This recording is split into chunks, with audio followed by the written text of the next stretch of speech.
Good morning, everybody. Welcome to our first virtual community town hall. Dr. Ted Colares. I am the superintendent for the Brooklyn City School District. A little bit about me. I was a science teacher in Brooklyn and Elyria beginning in my career.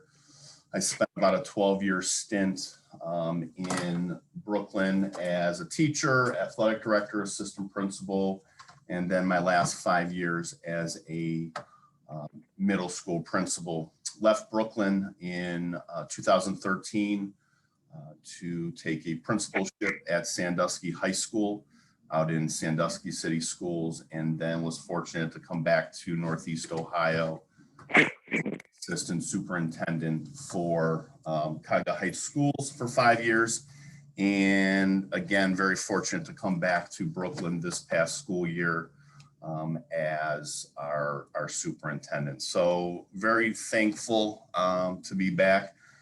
Today is really just kind of a way to another venue to communicate with the community regarding some of the things that have gone on this year with the pandemic, with a change in how we educate kids. And I get this is another good mechanism to do that, because our life over the past year and a half has entered the virtual world. So that is for those of you that were unable to make this. This is obviously being recorded and will be posted on our Facebook and other social media platforms. I want to introduce the leadership team. Myself, obviously, Colleen Aholt is our treasurer. She comes to us from Polaris, where she served as the assistant treasurer. Michelle Kalish is our assistant superintendent. Mrs. Paula Jones is here today as our director of pupil services. Mr. Taylor Smith, also here today, director of systems and instruction technology. Mr. Brian Hare, our high school principal. Mr. Matt. Good morning. Our high school assistant principal. Kristen Seco, not here today, but she is our principal at the lower school. We will actually have a new principal next school year. Mr. Johnny Bolin will be recommended to the Board of Education on Tuesday to be our next principal at the lower school. Ms. Laura Smith, our assistant principal. Our current director of athletics, Mr. Jim Verba, and Mr. Michael Becker is here today. He's going to serve as our director of alternative education and athletics for next school year. And one of Mike's primary responsibilities will be to oversee our newly formed digital academy under the leadership of Mr. Hare. Couldn't begin this without a thank you to our Board of Education, Mrs. Barczyk, Mr. Neal, Mr. Singer, Mr. Oper, and Mr. Slattery for their support and leadership over the past year. It's been a difficult year, but they have been tremendous in how they have supported both the community, both the students, staff, and administration, and myself as superintendent. So can't thank them enough for their leadership. Today, what we want to do is we want to provide an update to the community of how this year went. We want to take a little bit of a look at new programs that are anticipated for next school year. We want to review the learning mode survey that was just sent out beginning of April to our parents. We want to talk a little bit about the plans for next year and how we plan to reopen. We want to talk a little bit about the fiscal status of Brooklyn City Schools. And then at the end, allow both our administrators to ask any questions or make any points that they feel are important, and to engage any of our families in questions that they may have. Also want to mention we have Gabe Host here today, communications extraordinaire. He works with JC Power. JC Power works with the district in terms of communication and monitoring our social media platforms. So I want to thank Gabe also for taking time this morning to be here. So a year in review. It started off in a whirlwind, coming off of closure last spring, which I wasn't here, but I was in my other district and know how difficult that was. So we started our year really in beginning in June, July, and really August in terms of planning, in terms of what would this school year look like with so much uncertainty with the coronavirus.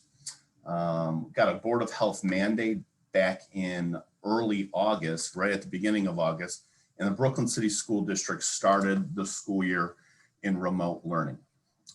Remote learning, what did that look like for us, and what does it still look like for us? That's synchronous live streaming of classes at all grade levels. We were very fortunate that, and again, I can't take any credit for this. I can only give the current administration credit for this. Planned appropriately to make sure that we had enough devices last year going into this school year that all of our students had a device to take home. I cannot imagine what it would have been like if we were not able to provide devices for our kids during remote learning. And I will say that of all the weeks that we've been in school, we've only been in remote learning 6 of those weeks, which I'm very thankful for.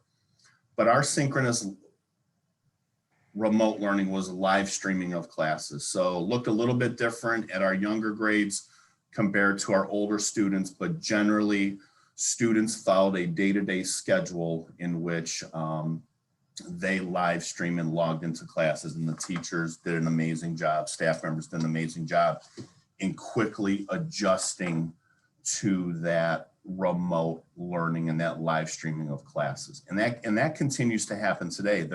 Our teachers are both teaching students in person during a regular class schedule and teaching students online at the same time. That happens grades 4 through 12. Our K through 3, we were able to reassign a staff member to all remote learning. So our K through 3 students are either in person, have an in-person teacher, or those parents that have chosen remote for those students have an assigned online teacher at all times. We are currently, we've been all in 5 days a week, starting at the end of February as the health data improved in the area. We went to a 5-day-a-week schedule. We maintained our current bell schedule. We were in a position where we didn't want to change dramatically for our parents, especially with picking up of kids in daycare. So we kept with our current bell schedule. This fourth quarter, both principals were able to start an extended day learning program in which some students are staying after for additional help. We have about 75% of our students that are in person, 25% remote. We've implemented many mitigation procedures throughout the district in terms of sanitizing, social distancing, masks of students, all of those things to help improve the opportunity for us to stay in school despite the pandemic. Couple celebrations. We were able to finish all athletic seasons and music seasons. Though fall was interrupted, winter was interrupted, we were able to complete those seasons. And right now our spring athletes and activities are on track for a normal season. This year we began our strategic planning in which we talked about we developed a portrait of a hurricane, which I'll talk about in a little bit here. We anticipate normal spring in terms of end of the year activities and student ceremonies. Mr. Hare, I want to put you on the spot for a second here. Talk a little bit about some of the high school activities going on this spring for everybody. Yes, we had the spring musical that we completed. Currently, we're working on, we're going to have our academic awards banquet, our band banquet in the next coming weeks. As you spoke to earlier, we have our tutoring, enrichment, and intervention times for students. We have all athletics going on. We're also working with the Key Club is going to start in May, working with the Hunger Food Network. So we're going to be offering food to the community that was sent out in the weekly newsletter. And I encourage the community to take a look at the weekly newsletter, as it does have important dates in there. We're also excited to be offering some new scholarships this year to our seniors. We're going to offer prom. Prom will be held at Windows on the River. Great experience for our kids. Going to get to go through the aquarium, go experience prom, something that was really a priority for our district to make sure we provided for our students. Graduation this year is going to be outdoors. That's something new, a little bit of a change, but something that as we've continued to design it and we continue to tweak it, we really think the experience is going to be top notch for all of our students. Finals are coming quick, but we're definitely excited for the rest of the month to be able to finish off the quarter. And the academic achievement for our students has been, kids have been working really hard to make sure that we don't have or limit gaps that we would have just as we've traveled this year. Thanks, Mr. Hare. Continuing on, we participated in active threat rapid response training with the City of Brooklyn Safety Forces. Basically, police and fire came in over spring break and ran through simulations in terms of their training in the event that we have to deal with a rapid response or active threat situation in schools. So that partnership is much appreciated. Again, as I've mentioned, numerous student achievements and accomplishments throughout the school year, and it just says to me that we've continued to grow as a district even during a pandemic year, and we're very excited for what next year holds for the district in terms of returning to a hopefully a pre-pandemic setting for our kids. There'll be different opportunities for student engagement this summer. I'm going to put Mr. Becker on the spot here. He didn't know this was going to happen.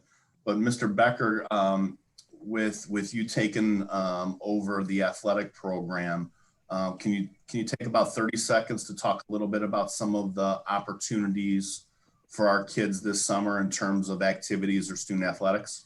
Absolutely. We are going to start with having our facilities open to the public more so than ever this summer. We're also going to have a variety of little kids camps that are going to run in partnership with the rec center.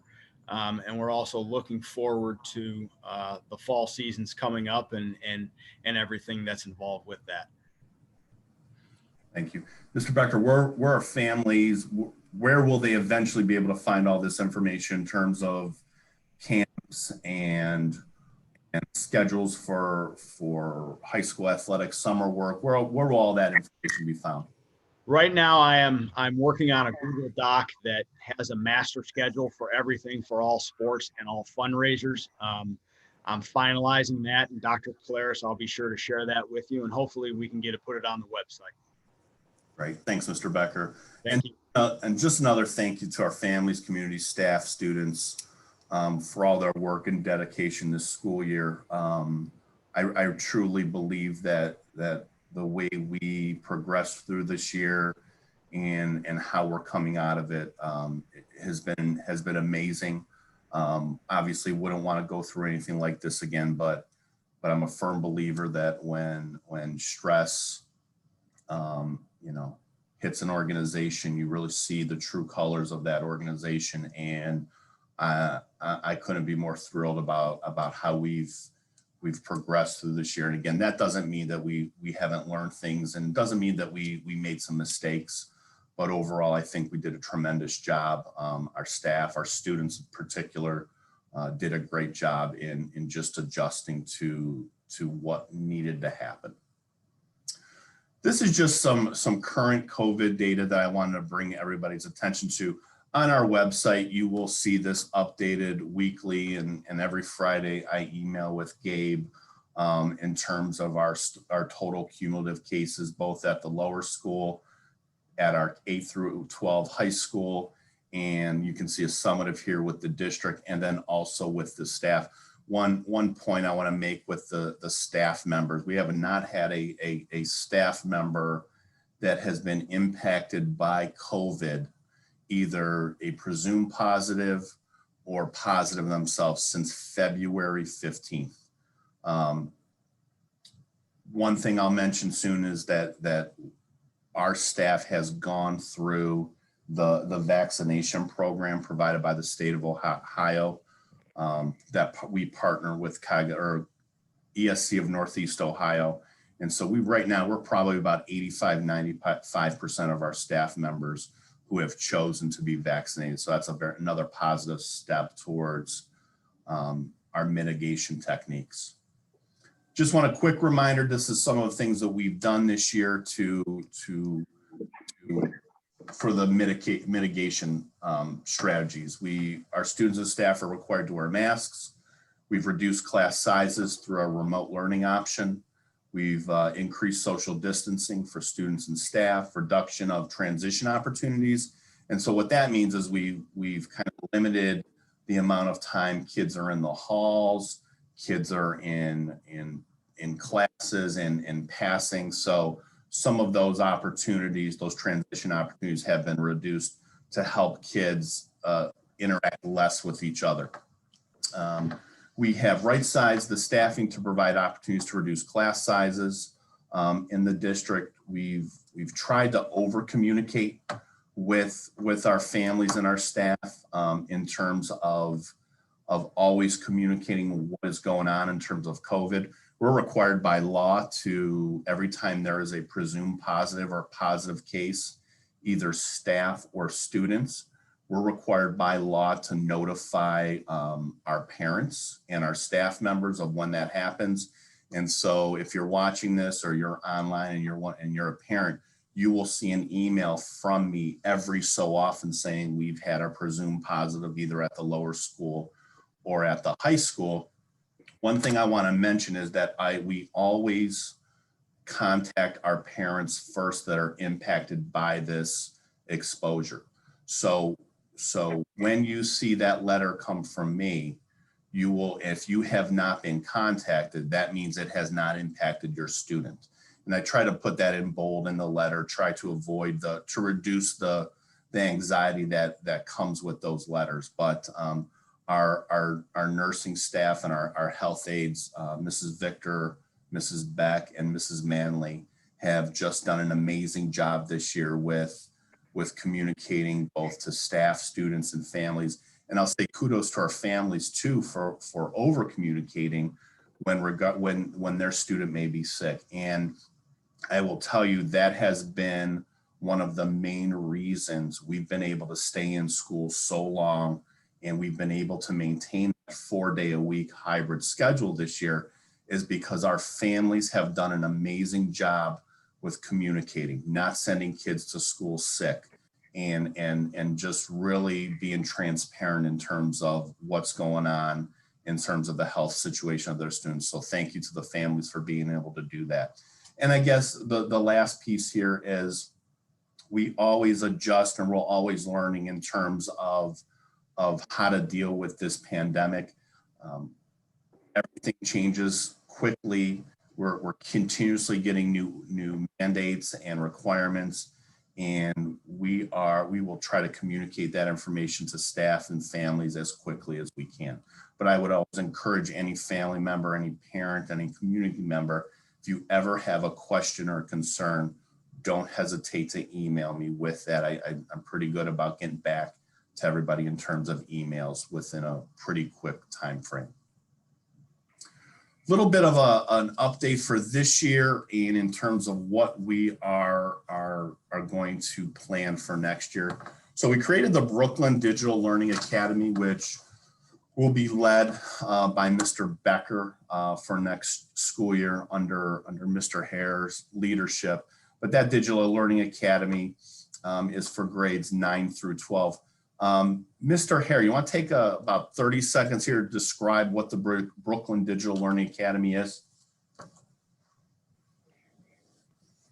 Yeah, so the Digital Learning Academy is really going to be a alternative education for those students that don't really fit into our traditional brick and mortar model. So that's going to provide different opportunities for students. They will come into the building during either a morning session or an afternoon session. It's going to offer students who may attend Polaris to still be a part of that, may for students who have other needs or concerns.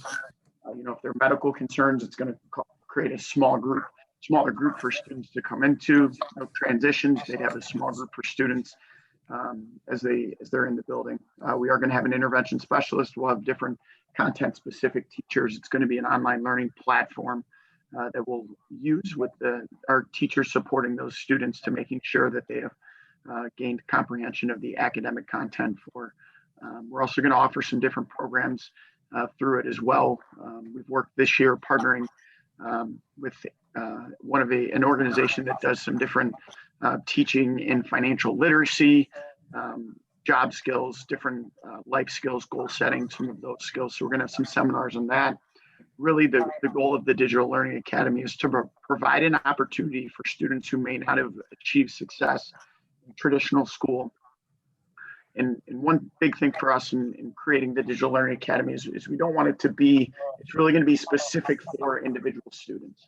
So we'll meet with families, set up a learning plan for those students so that some students who may not have achieved success in the past can really feel that success and graduate from Brooklyn High School. Thank you, Mr. Hare. So like I said, the Digital Learning Academy, we feel is something that we've learned that we've needed out of the pandemic. So I won't sit here and say that everything that has happened out of the pandemic has been negative. I think what has happened with COVID-19 to the education profession is that it has created that mechanism that education needed to change. And I will say that public schools in general have struggled to change, but the pandemic has forced us down a pathway of creating different options for different kids. And so I would say that out of this pandemic, I'm very excited about the Digital Learning Academy. I'm excited for some of the continuation of virtual platforms that we may continue to do. We found that our virtual parent-teacher conferences this year were pretty successful. We had a great turnout. We're able to, with the advent of Zoom or Google Meet, we found that we've been able to accommodate parents' schedules a lot easier in terms of meeting with them. And so there's no reason why we wouldn't continue some of these programs down the road. But anyway, that's one update in terms of the Learning Academy. We kind of revamped our strategic planning process this year, kind of baseline we developed. So back in December, we created a committee in terms of creating a portrait of a graduate. And this is something that was initially started with Battelle for Kids, created a committee.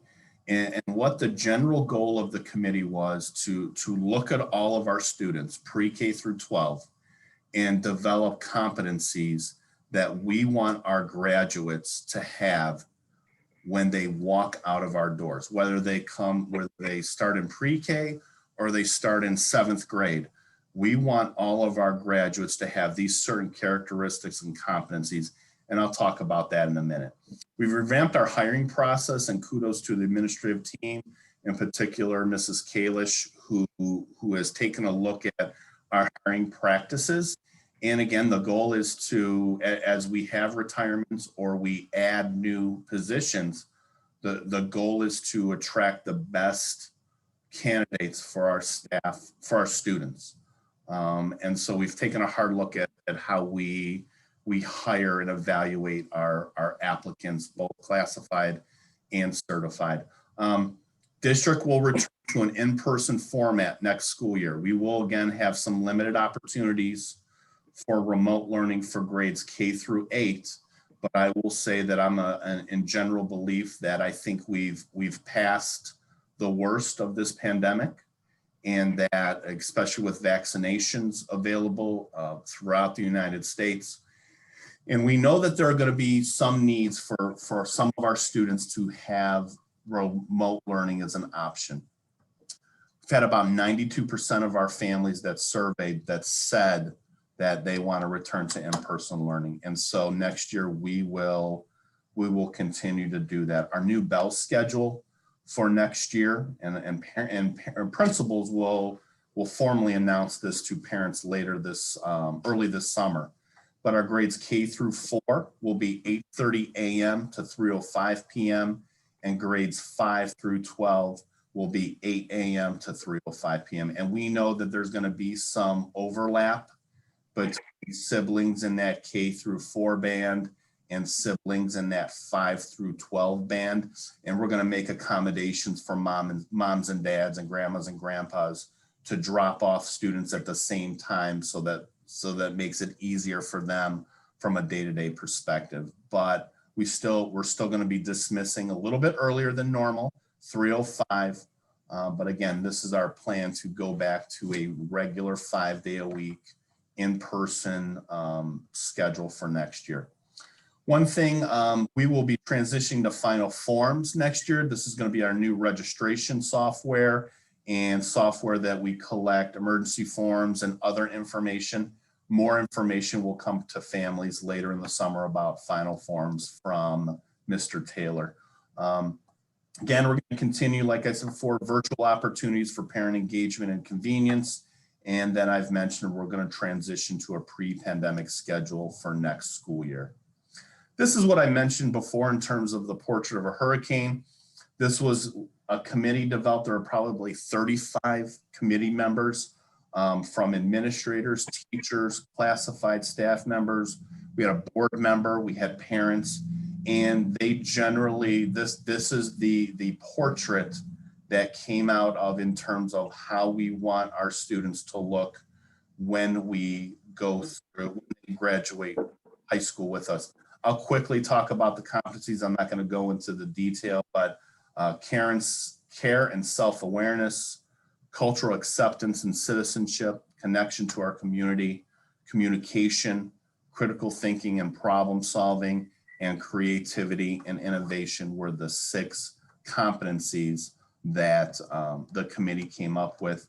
And this will be the baseline foundation of our strategic planning going forward. This is how we'll start the 21-22 school year, and this will be communicated to families later this summer in terms of what this is. Quickly want to just review the parent survey that was sent out on April 8th, and the results are in. We had about 40% of our families return the survey, obviously 60% not returning it. The data suggested overwhelmingly that our parents want a pre-pandemic school structure. Survey results suggest that our families overwhelmingly support the job our certified and classified did. One of the questions I asked in the survey was, how do you feel about the year? We had 92% of our families answer as average, good, or excellent. We had about 8% answer poor. But the comments that were given in terms of poor were more related to it was a pandemic year as opposed to this Brooklyn City School District did a bad job. Now, that doesn't mean we didn't make some mistakes. That doesn't mean we need to improve. And that doesn't mean that we're not going to learn from the things we've done this school year. But generally, we had a great response in terms of how we transitioned through this pandemic. We had a small percentage of our families, parents that would like to continue with remote option. I would say that as we consider remote options for students for next year, convenience is not a reason for remote option. We obviously understand that there may be medical situations related to COVID that either the student is medically fragile or there may be some medically fragile needs at home. That would be a conversation that parents would have with building principals. But generally, we want all of our students back in person and back engaging with our staff. A thank you to our families, our staff, our students, the administrators on this call, any community members on this call. our partnership and our success this year was due to everybody's generally positive attitude and how we progressed through this school year. We accepted the survey through the 23rd of April, collected for 3 weeks. We've talked about the Brooklyn Digital Learning Academy. We've talked about the Bell schedule.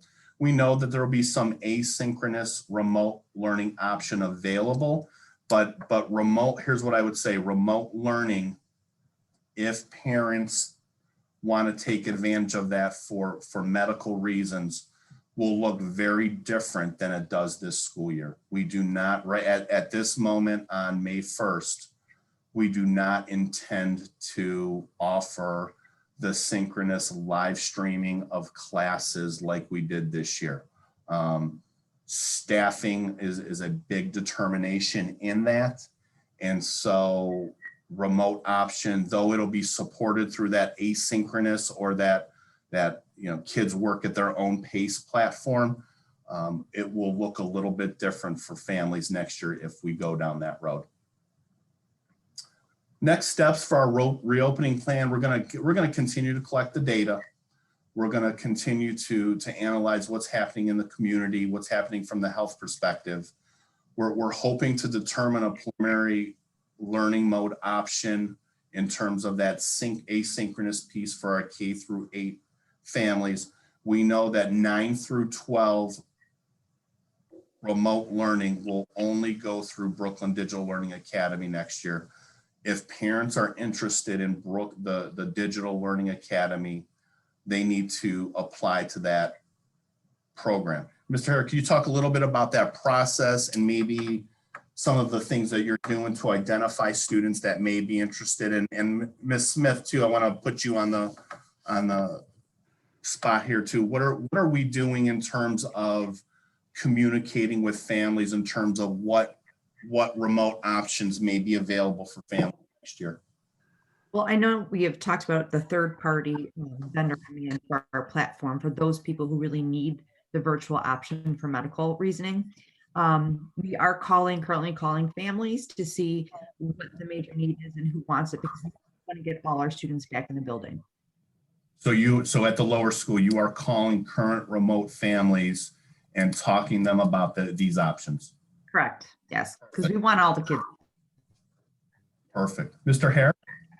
Yeah, so at the high school level, we're also communicating with families as well, based on our survey results and then based on the data that we've collected over the year.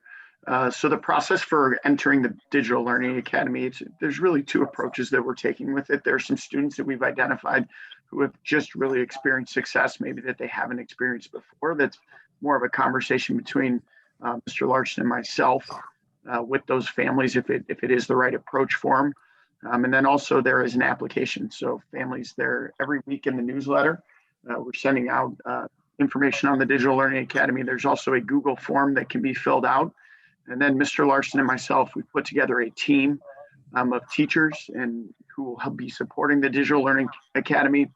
And we're going to meet with families to really make sure that the Digital Learning Academy, 1, will provide the supports that our families need, but 2, to make sure that we're setting up those students for success.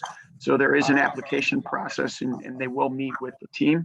There may be students that we say, hey, you really experienced success in the regular classroom setting, and we really think that before we move to the Digital Learning Academy, you could go back to that and be successful. There are other families that, maybe a student has really flourished with the online learning option. And the big thing for us is we want to clearly communicate what that's going to look like, what that experience will be for our students, so that students and families are prepared and we're setting up our students for success.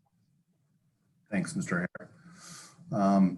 You can read the timeline here, but we're hoping over the next couple months, May and June, to finalize everything, communicate with families, and to have a good plan going into next school year.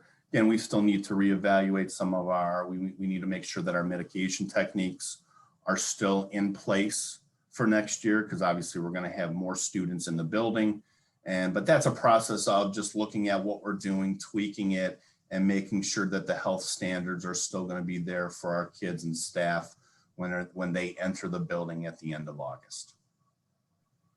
Just a quick update regarding finances, and I want to say to the community, thank you. And again, I inherited this, which I am thrilled and thankful for. But the community passed 3 levies in the past 2 years to provide fiscal stability to the district until at least 2025. Our 5-year forecast is positive through 2025. We anticipate that 2026 will still be positive. We know that COVID-19 has impacted everybody's daily lives, from our staff, students, and families. Federal government has provided COVID relief funds to assist school districts in terms of the additional expenses or needs that have arisen because of the pandemic.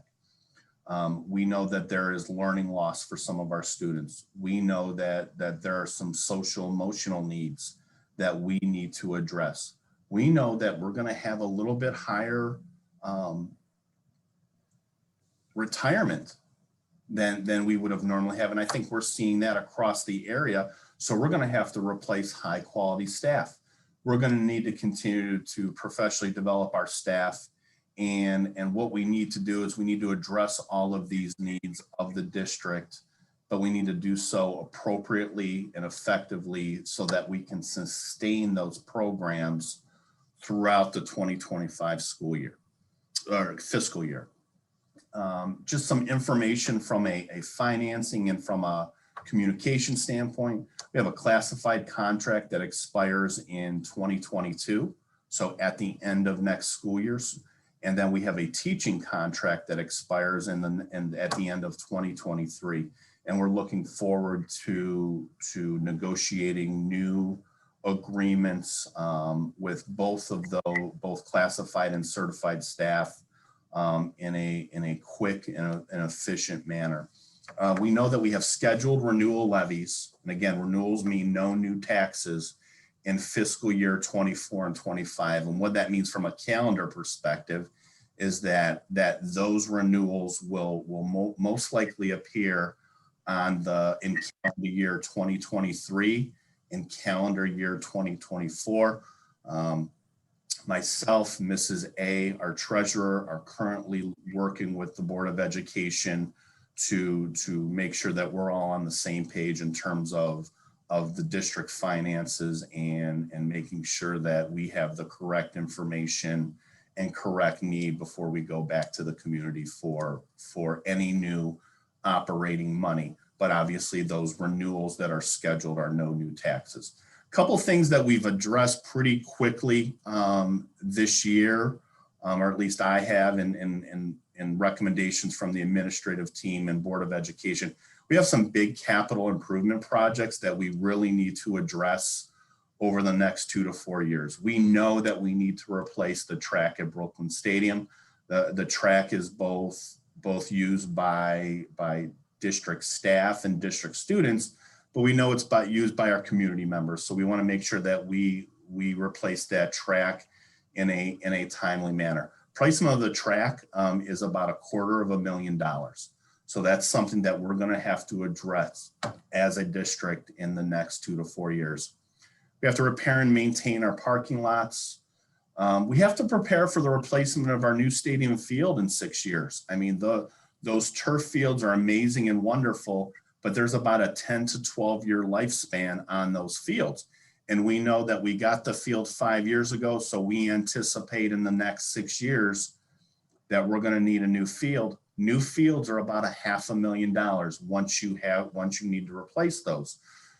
We are currently budgeting and making sure that we put money away for that field, so that when we get to that point, we have the money in reserve to replace that field.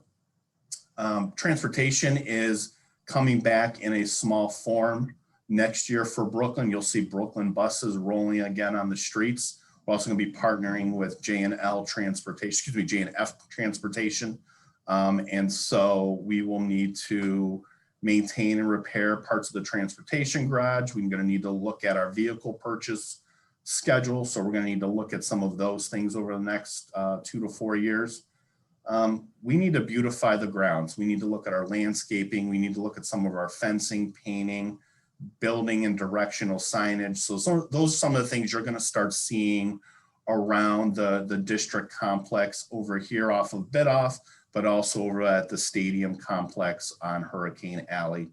And then one of the things we really need to address is a furniture replacement schedule throughout the high school and the lower school. Most of the furniture at our high school is 20 to 30 years old. Most of the furniture at the lower school is somewhere in the 10 to 20 year range. And so we're going to start looking at a furniture replacement schedule. Next year, we're going to be replacing furniture in our community room, room 173, a couple computer labs, and then all of our high school English rooms will be getting new furniture, along with we're going to be outfitting our entire cafeteria at the high school with new tables and new furniture, partly to help with some of the social distancing piece, but also we just really need some better furniture for our kids in that cafeteria. And then just typical maintenance of building and grounds, roofing, heating, cooling systems. We have some masonry work that needs to look at. We need to do some tree trimming. We have carpeting replacement, and we have painting. And so the reason I put this here is that I want to really emphasize some of the things that we need to do as a school district prior to coming to the community for any new type of operating money. And again, it's 2021, and that is 4, 5, maybe 6 years down the road.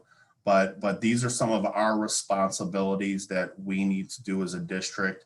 And I'm a firm believer that our kids deserve the best, and we want to make sure that as they walk in this building or walk on these grounds or play on the fields or whatever they may be doing, that they are surrounded by up-to-date equipment, up-to-date facilities that portray a sense of pride for Brooklyn. And so that's one of the things I wanted to mention.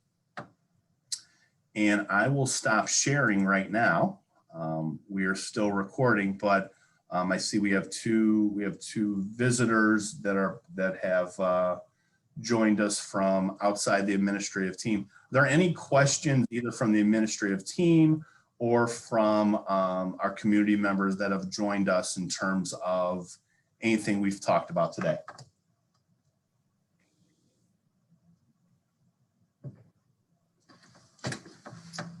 Well, silence is acceptance. That's the general rule.